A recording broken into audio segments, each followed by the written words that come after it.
सभी को नमस्कार। मैं डॉक्टर शिवाकांत पाठक आप सबके सम्मुख सत्य, न्याय और धर्म की प्रयोगशाला में आपका स्वागत करता हूं। और ऐसा करते हुए मैं अपने आप में आपके अनुपस्थिति को महसूस करता रहा हूं। आज मैं आपसे मध्यस्थ दर्शन के 9वें लेक्चर को लेके आपके सम्मुख उपस्थित हूं और इस दर्शन में हम आपसे पिछले लेक्चरों से जुड़े रहेंगे। क्या हुआ था उसकी चर्चा करने के बाद आज के टॉपिक के विषय में चर्चा करेंगे। तो मध्यस्थ दर्शन के मानव मूल्य में आज हम जो लेक्चर लेके उपस्थित हैं उसमें हम अस्तित्व और नित्य वर्तमानता के विषय में चर्चा करेंगे। Coexistence and ever presence. तो चलते हैं, चर्चा की शुरुआत करते हैं। देखिए, इस पूरी चर्चा में जो चर्चा नंबर 9 को लेकर आपके सम्मुख उपस्थित हैं, उससे हम अपने पिछले लेक्चर नंबर 8 से कनेक्ट करने की कोशिश कर रहे हैं। पिछले लेक्चर में हमने सबमर्जेंस को एक्सप्लेन किया था, संपृक्तता को एक्सप्लेन किया था। आज मैं वहीं से शुरुआत करता हूं और शुरुआत करता हूं कि expression of submergence in human being, संपृक्तता की मानव में अभिव्यक्ति क्या है। देखें, पिछली चर्चा में कहा था कि मानव जो एक मटेरियल है, जीवित मटेरियल है, यह भी पूरी प्रकृति का एक इकाई है। मानव ही एक ऐसी इकाई है जिसमें समझने की जिज्ञासा होती है, क्षमता होती है, संभावना होती है। बाकी जो इकाइयां हैं इस प्रकृति में मानव को छोड़ के वो उनको सीखना नहीं है, वो अपने संबंधों को जानती है, पहचानती है और निर्वहन करती है। लेकिन मानव जो इस ब्रह्मांड में, जो प्रकृति की जो एक इकाई है, जो इस स्पेस में रहता है, स्पेस के अंदर बाहर और सतह पे डूबा भीगा है, तो यह मानव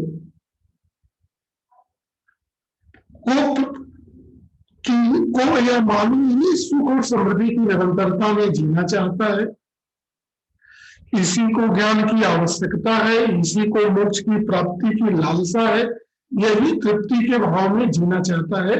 इसीलिए इसको प्राप्त करने के लिए वो प्रकृति को समझने की जिज्ञासा रखता है, उसके पास पोटेंशियल भी है और उसके पास पॉसिबिलिटीज भी है। अब इस तृप्ति के भाव में जीने के लिए पिछले लेक्चर में 4 डायमेंशनों की चर्चा भी कर दिया था मैंने, जिसमें था realisation, thought, behaviour, work oblique participation, अनुभव, विचार, व्यवहार, कार्य और व्यवसाय। ज्ञान के आधार पर विचार, ध्यान से समझे, इन चारों का कैसे, किसके बेस पे, समझ, अनुभव के आधार पे विचार, विचार के आधार पे व्यवहार, अनुभव मतलब समझ के आधार पे विचार, और समझ और विचार के आधार पे व्यवहार, और समझ, विचार और व्यवहार के आधार पे कार्य। जब ऐसा हम करते हैं तो मानवीय व्यवस्था में, मानवीय परंपरा में व्यवस्थित होने का कार्य करते हैं। यही मानवीय व्यवस्था में जीने की प्रक्रिया शुरू होती है। फिर से इस बात को समझिए, जो मध्यस्थ दर्शन के अनुसार जो मानव को संपूर्णता में जीने के 4 आधार हैं, 4 डायमेंशंस हैं, दे आर समझ, विचार, व्यवहार और कार्य। तो इसको कैसे कहा जाता है? समझ, अनुभव, जिसको मैं कहूंगा realisation, realisation of fact, truth, ज्ञान जिसकी प्राप्ति। ज्ञान के साथ विचार, और ज्ञान और विचार के साथ व्यवहार, और ज्ञान विचार व्यवहार के साथ कार्य व्यवसाय।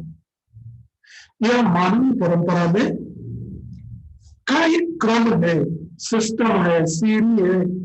जब यह प्रोसेस, इस प्रोसेस से सॉफ्टवेयर रन करेगा, तभी हमारा विचार मानवीय परंपरा में जीने के लायक हो पाएगा। और तब तक हम अपने अंदर सत्य का अनुभव, विचार में समाधान और व्यवहार में न्याय और कर पाएंगे। तब हम मानवीय परंपरा में सही सही रूप से जी पाएंगे।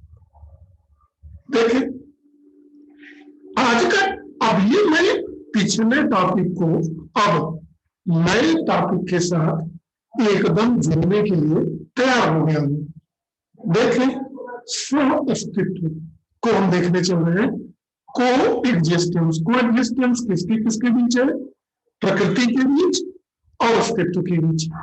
प्रकृति, नेचर एंड एग्जिस्टेंस मिला के रहते हैं को एग्जिस्टेंस में। दरअसल प्रकृति की सत्ता में संतृप्त होने को स्व-अस्तित्व शब्द से ही इंगित करते हैं।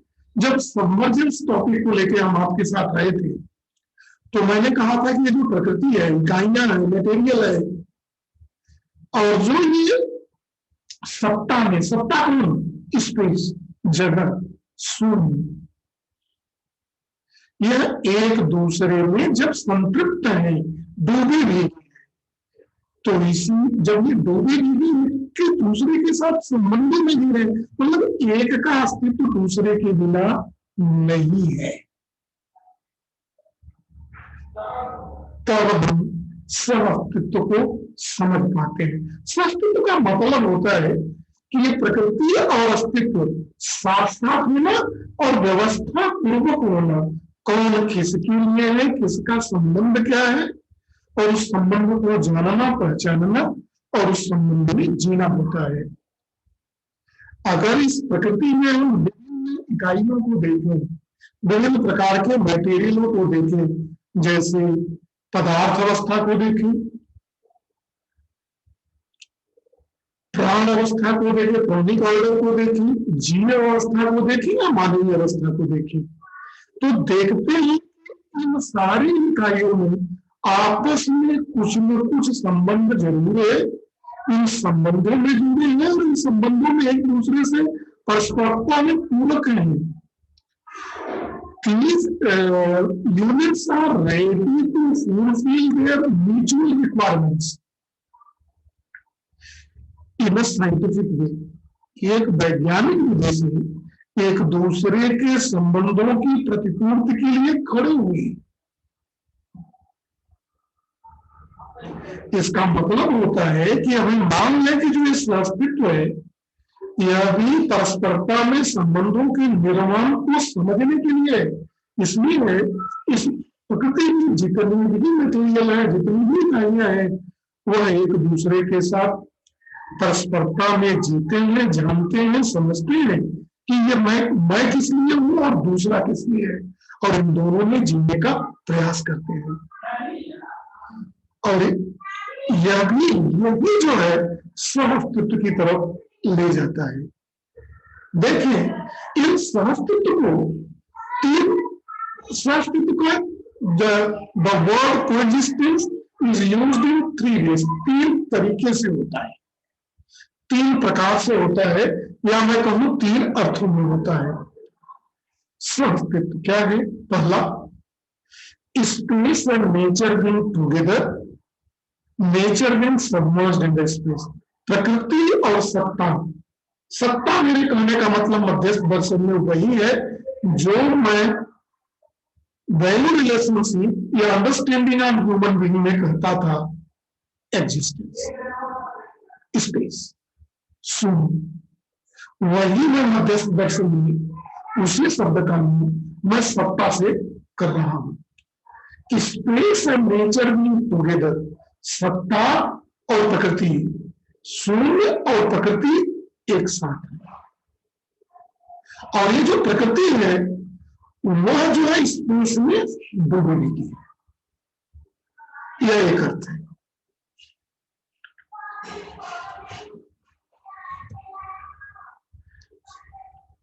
दूसरा है unit and units being together, being interconnected and being mutually fulfilling. इस प्रकृति में जो विभिन्न प्रकार की इकाइयां हैं वह एक दूसरे के साथ संबंधों में जुड़ी है।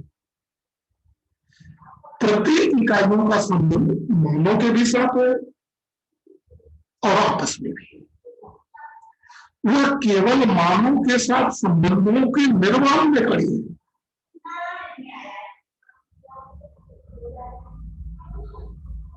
और वो परस्परता में म्यूचुअली फुल और संबंधों को पूरा करने के लिए है। इसलिए इकाई इकाई साथ में इंटरकनेक्टेड है और एक दूसरे के संबंधों को पूरा करते हैं। दूसरा है, तीसरा है मानव मानव के साथ होना, जुड़ा होना, परस्परता में होना। इस पूरी इकाई में जहां हमने कहा इकाइयां कई प्रकार की है, वह आपस में जुड़ी है, एक दूसरे से संबंधित है, साथ साथ में, और एक दूसरे के जरूरतों की को पूरा करने के लिए है। ध्यान से रखने वाली बात है।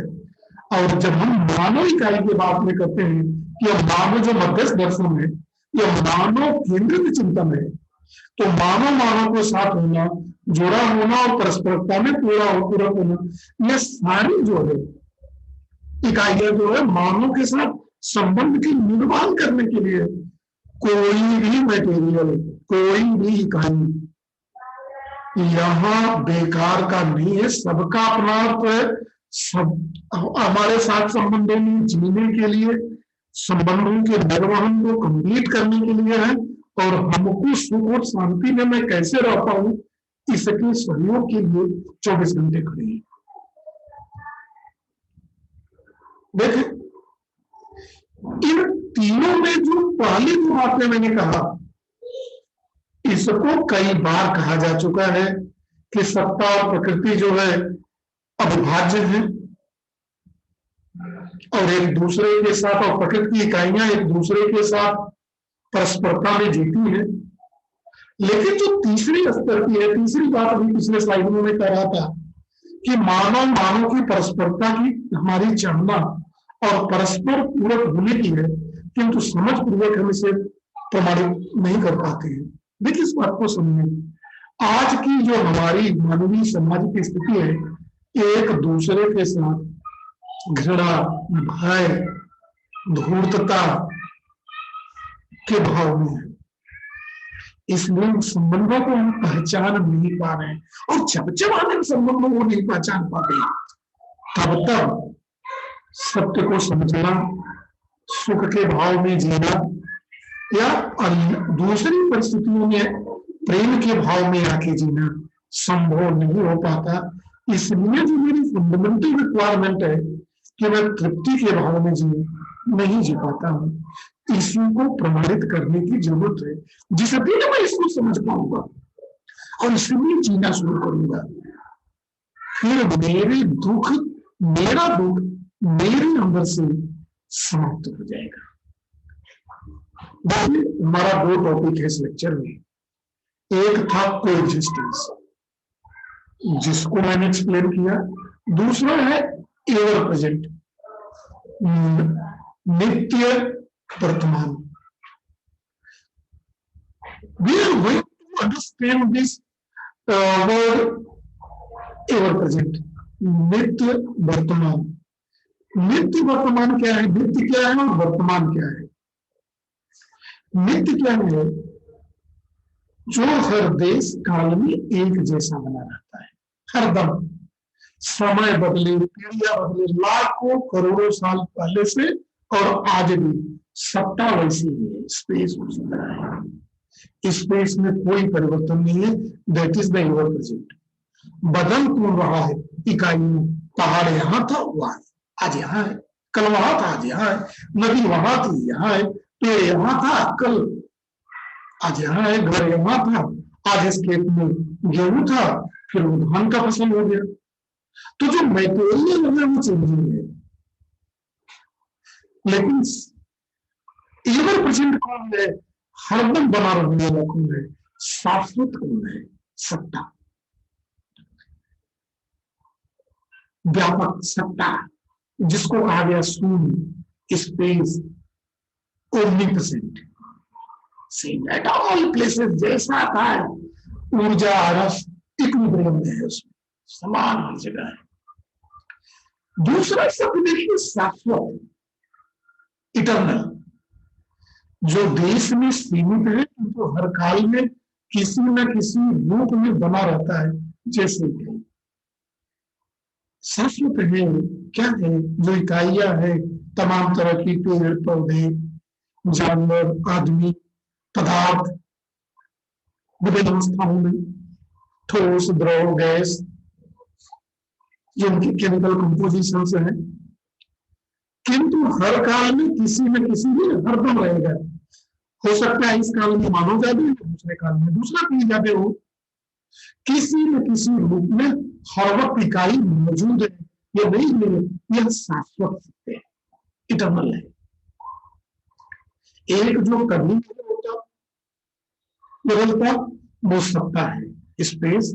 एक जो बदलता रहता है वो इकाई है, लेकिन जो बदलता है लेकिन समाप्त नहीं होता है, किसी न किसी रूप और फॉर्म में यह मटेरियल बना रहता है, जो शाश्वत है। तीसरा शब्द है वर्तमान। वर्तमान क्या है? Present, that which is there और which is happening, which is coming, जो आज हो रहा है।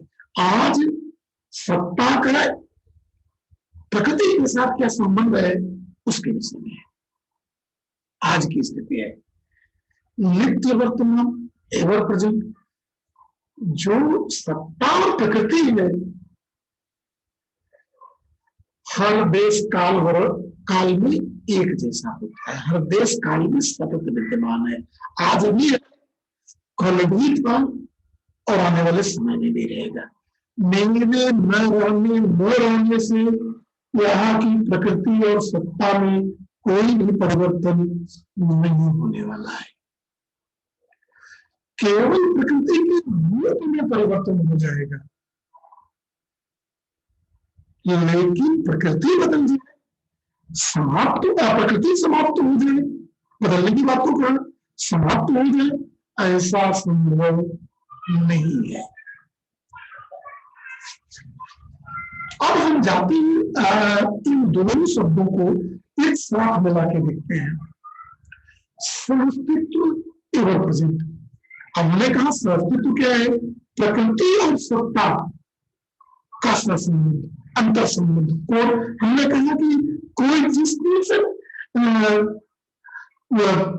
इंटररिलेशन, कोरिलेशन जिसको कहते हैं, कोई एग्जिस्टेंस है, एक कोरिलेशन शब्द है, अंतर संबंध है, एक के बिना दूसरा संभव नहीं है। तो ये जो प्रकृति और सत्ता के बीच का जो संबंध है, वो सदैव बना रहता है, हर देश, हर काल, हर वातावरण में, हर समय विद्यमान है, और ये एक जैसा होता है, इसका नियम जो है एक साथ होता है। केवल प्रकृति में परिवर्तन होता रहता है, इसका रूप परिवर्तित होता है। मैंने कहा यहाँ नदी था, कल दूसरी जगह हो जाएगा, हिमालय की स्थिति आज यहाँ है, करोड़ों वर्ष बाद बदल जाएगी, जहां समुद्र है वहां पहाड़, जहां पहाड़ है वहां समुद्र, ये हो सकता है, लेकिन प्रकृति समाप्त हो जाए ऐसा संभव नहीं है। और इसी व्यापकता में प्रकृति की सत्ता, प्रकृति, इसी सत्ता में प्रकृति सत्ता के साथ सह अस्तित्व में एवं प्रेजेंट है, हर समय प्रेजेंट थी, है, रहेगी। प्रकृति में कितना भी परिवर्तन हो, चाहे जितना परिवर्तन हो, लेकिन ये सत्ता में ही साथ रहेगी, सत्ता को छोड़ के नहीं जाएगी, इसीलिए डूबी नहीं रहेगी। इसी को कहते हैं सहअस्तित्व में रहती है। और जब ये सहअस्तित्व में रहती है तो ये हर देश का वातावरण में एक ही तरह रहती है, मैंने कहा। और ऐसा बने रहने का इस सहअस्तित्व को नित्य वर्तमान शब्द की ओर इंगित करता है। यही कहता है कि यही सदैव हरदम लगातार कंटिन्यूअस एवर प्रेजेंट है। यह हर वक्त वर्तमान है। देख, जाने समझे इस सत्ता का एट्रीब्यूट्स क्या है, एट्रीब्यूट्स ऑफ स्पेस, सत्ता की महिमा। बहुत ध्यान से देखें, यह एक हाई फिलोसफी है। चित्त को शांत रखने के बाद ही इसको अपने अंदर समाहित किया जा सकता है। इसलिए ध्यान से देखें, जाने और समझे। क्या जाने? होने, जो कुछ इकाइयों का इसका जो मतलब है, होने के रूप में एक वास्तविकता होने के कारण इसे सत्ता शब्द से इंगित किया जाता है। देखिए, as it continue as a reality, जो स्पेस है यह वास्तविकता है, सत्य है, वास्तविक है, स्पेस है, शून्य है, जगह है। और इसमें ऊर्जा साम्य अवस्था में हर जगह है। किसके लिए? मटेरियल को सुख और समृद्धि की अवस्था में रहने के लिए। इसी को सत्ता कहा जाता है, व्यापक। इसीलिए इस स्पेस को मध्यस्थ दर्शन में जो समसामयिक है, इसको सत्ता कहा जाता है। और हर जगह होने के कारण इस सत्ता को व्यापक कहा जाता है, एवर प्रेजेंट, ओमनीप्रेजेंट, व्यापक, व्यापक कहा जाता है।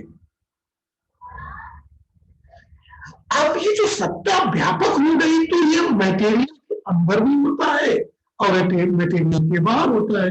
ये ट्रांसपेरेंट है, मतलब मटेरियल को पार कर जाता है। इसीलिए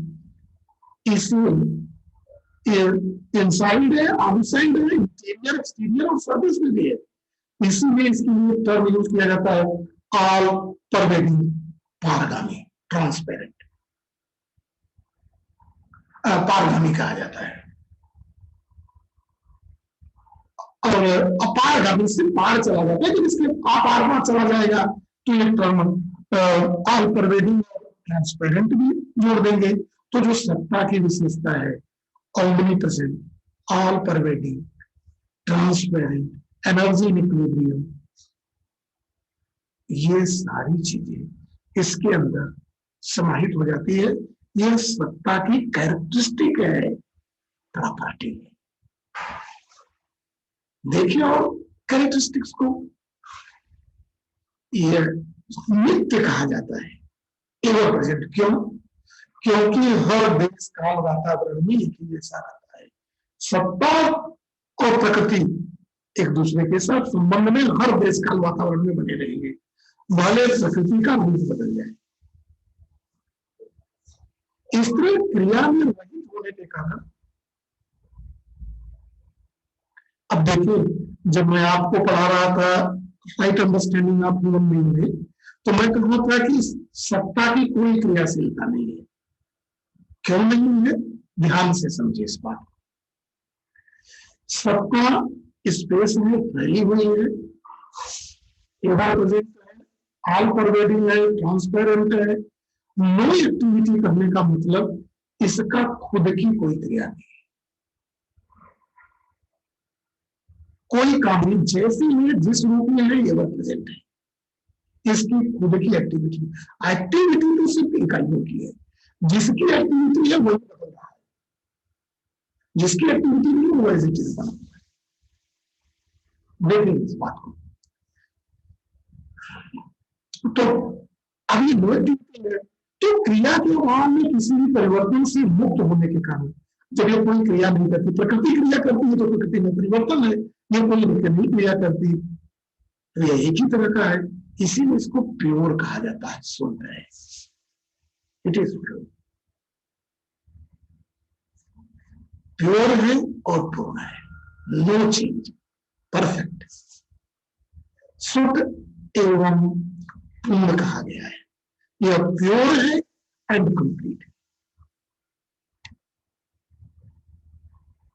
देखिए जिन चीजों की समझ भी देख लें, जो मैंने कहा ध्यान से, सत्ता प्रकृति की इकाई के साथ साथ होना, प्रकृति की सत्ता में संपृक्त होना, इकाई और इकाई का साथ साथ होना, जुड़ा होना, परस्पर पूरक होना, मानव और मानव के साथ जुड़ा होना, परस्पर पूरक होना।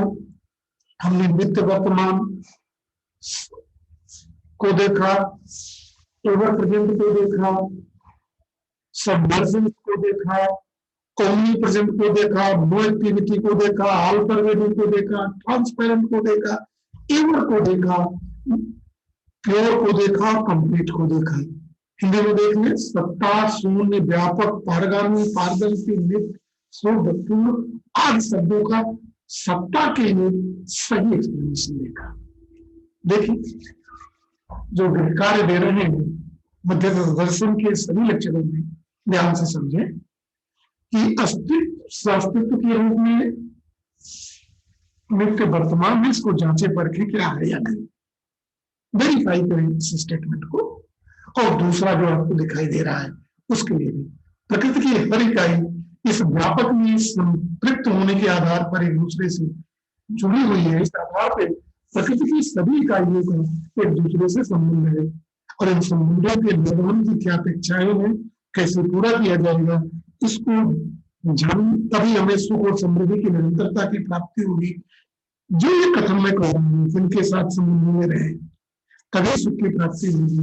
इसको भी जांचे और देखिए, जब इस शब्द को हम जांचेंगे परखेंगे तब हम शब्दों के महत्व को समझ पाएंगे। इस लेक्चर को ध्यान से जाने सुने, जहां दिक्कत हो रिवाइंड कर ले। जब इस सत्य को समझ जाएंगे तभी प्रकृति को कायदे से समझने की में सफलता प्राप्त कर पाएंगे। मैं आपके साथ जुड़ा रहूंगा हर वक्त एक नए लेक्चरों को लेके। तब तक के लिए नए लेक्चर के साथ जब भी मैं आऊं उसके आने से पहले तक आप सभी को एक बार नमस्कार।